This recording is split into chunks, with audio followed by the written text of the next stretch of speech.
One of the key things that is emanating is a recognition of the present very difficult geopolitical context we are in. And of course, as the head of the WTO, I'm right in the middle of it.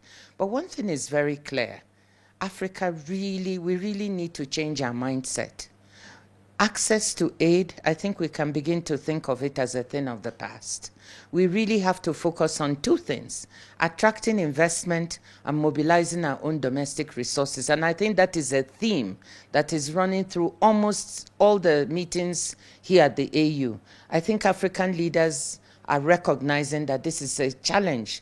But we can also see it as an opportunity. And again, I'm glad to say that it's emerging that, look, this could be looked at as an opportunity. This morning, we had a session with the Multilateral Development Bank Association of Africa itself, along with President Mahama. One of the things we talked about is how do we better mobilize our own resources on the continent to invest in ourselves? I pointed out that we have about $250 billion worth of pension funds resources on the continent, which we need to find a way to tap.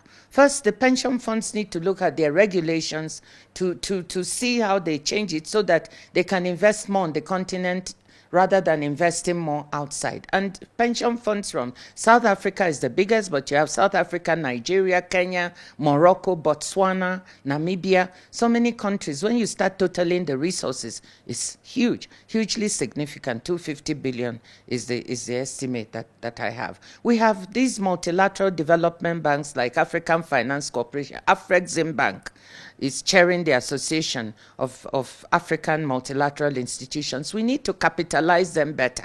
Instead of looking outside to see, oh, what can we get? We have our own institutions. The shareholders are the African governments. Capitalize them properly so that their balance sheet can expand. They have a combined balance sheet now of about 70 billion.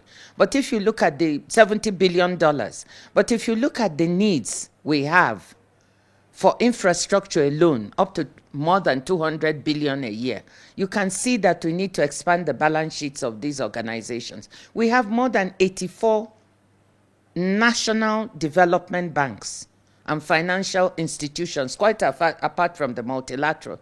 How do we mobilize them and capitalize them better so they can help us finance? In Nigeria, during the time I was finance minister, we raised a diaspora bond of $300 million that was quite successful. That's another type of instrument you can tapping our resources of our people outside, not just inside the continent. So there's so many creative and innovative ways we can raise resources. I want to end by one thing. Another theme going here at the meeting is the realization that we have to better add value and monetize our mineral resources on the continent. Almost every head of state is talking about large discoveries of lithium, manganese, copper, so many things that are needed in the manufacture of electric batteries and vehicles. They are found on this continent. The issue is, how do we attract the right investment so they add value? They don't come dig up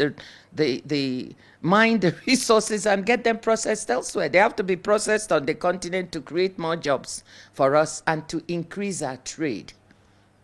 The only way we are going to be able to finance ourselves is to grow our economies, trade more, add value to our products, trade more. And at the WTO, we're trying to see what are those barriers that are preventing us. Sometimes when we add value, we can't export it the way we want. What are those barriers? And we have a unique opportunity at our 14th ministerial next year, which will be in Cameroon, for Africa to articulate those barriers and for us at the WTO to work hard to make sure that we lower them so we can have a better percentage of world trade and a better percentage of intra-Africa trade.